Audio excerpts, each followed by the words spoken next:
Hello, and welcome to episode 566 of the official EstablishTheRun.com podcast. My name is Adam Levitan. Today, I'm joined once again by our two best ball virgins, Best Ball Mania 1 champ, Justin Herzig, Michael Leone, author of the world-famous Best Ball Manifesto. Herzig, how's it going today? Doing well. Leone, how's it going today? Going pretty good. This is part 4. This is part 4 of a 6-part series. We're going to cover the strategy for each of the 4 biggest best ball sites. Today, we're going to be talking about drafters, which is an interesting format because there are no playoffs. Regular season only. If you drafted Josh Jacobs on drafters last year, maybe you actually had a chance to win, whereas on other sites, not. Reminder that if you're looking for our micro takes, our player takes, those flow through to the rankings that are a part of DraftKit Pro. We have our rankings up for drafters and every other best ball site there. If there's a format out there that we do not have rankings for, feel free to ping me, shoot me a DM, and we will look into getting those up. DraftKit Pro is live on the site right now, $49.99. Before we get into it here, I want to remind everyone, please make sure you listen to step 1, part 1 of this series. That is the most important. That is the baseline, and then we're starting to apply the strategy we talked about in part 1 to some of these specific formats. Drafters format, Herzig, is unique. 111,000 entries, $20 buy-in, no playoffs. I repeat, no playoffs. Whoever has the most points at the end of the season wins the money. And honestly, I find that fair. And maybe it's not the most interesting format. Maybe it's not the format that keeps the most people in it for the longest, keeps them engaged on the platform. You know, once you don't have Josh Jacobs, you're probably dust or whatever, right? But I think it's the most fair. So, Justin, any initial thoughts on regular season only best ball and your general strategy here on drafters? Yeah, I mean, I like it because it's different. And for me, different means that there's an opportunity to kind of dive in and find an edge. Because if people are drafting the same way here and the same players here that they are on other sites, well, then they're doing something wrong. And for example, you look at the rankings, you look at the ADP, they're really not that different than what you're seeing elsewhere. And then it should initially tell you, wait, this is probably an issue because, we talked about in one of the recent episodes how high rookies are going. Well, rookies usually take time to mature. Usually we're drafting rookies on other sites because we're excited about what they can give us in the playoffs. But in this structure, if you're not expecting as much from rookies early on, should we really be drafting them at the same ADP? Probably not. Or at least if you are, you're pairing it with guys that you expect to kind of carry them early on. There's some other macro aspects that we'll really talk through from a drafter standpoint, but I think for me, it's really thinking about, hey, what can I do to really kind of, more than anything, build as if I'm drafting right? Because we are not looking for those, hey, just advancing top 10% team, top 1% team. We're really looking for that top 0.001% team. And more than anything, that means you are drafting like you are right.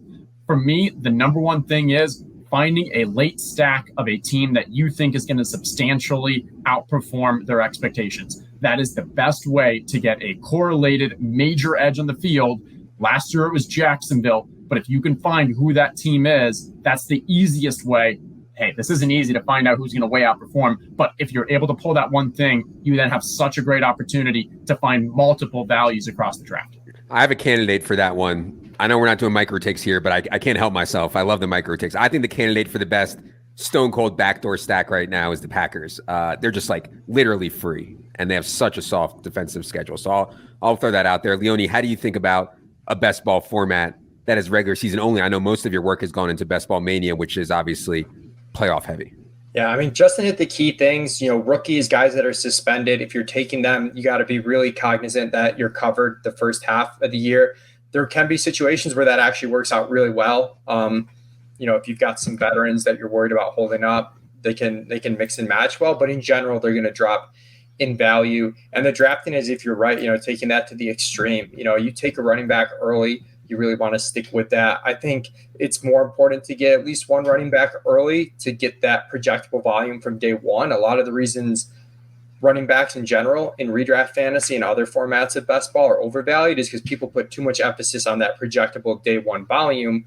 But when week 1 is worth the same as week 17, there's a reason to put that emphasis on that projectable volume out of the gate. So I do feel a little bit better about making sure I get at least one running back early. even if you are going to take a super wide receiver heavy approach and attack on a bunch of running backs late after that, full zero running back, you might just end up in a spot where you cede too many points to the field early on to really be able to compete.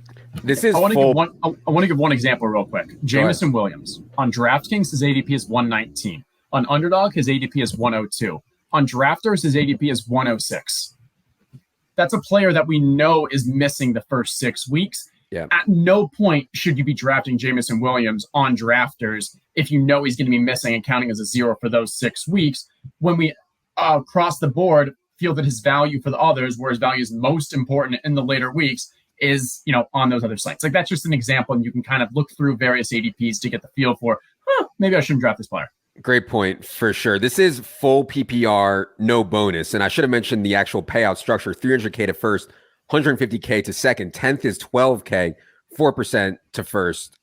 So it is pretty top heavy, but full PPR, no bonuses, 20 round drafts here. Full PPR, obviously I talked about a bunch on DraftKings, how I think about that. No bonuses, though, does make a bit of a difference. Any thoughts here on the scoring system, Justin? Full PPR, no bonus, you do get 20 round drafts here. Yeah, I still think you shouldn't be scared to kind of go with the 2 QB model here, because we are drafting like we're right. I had a top 100 team last year. I finished 73rd. It was Joe Burrow and Trey Lance.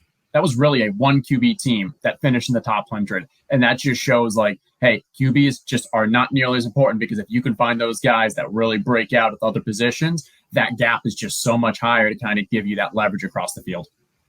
Leone, any thoughts on that or anything else on drafters?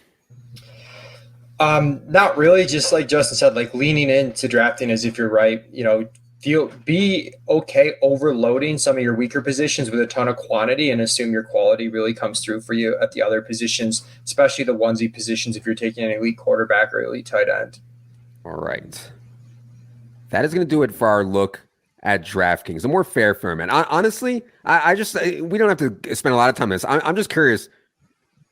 Do you guys get frustrated at all in best ball when you draft a great team, like the nut team, and then you get to the final and everybody has it, and you're like, well, it's going to be really hard for me to win now. I have a bunch of guys that are 50% because I had the best team all year. I wish I had some crappy players on my team. You know what I mean? It's like kind of flustering to me. It is. Yeah. It's an odd game, and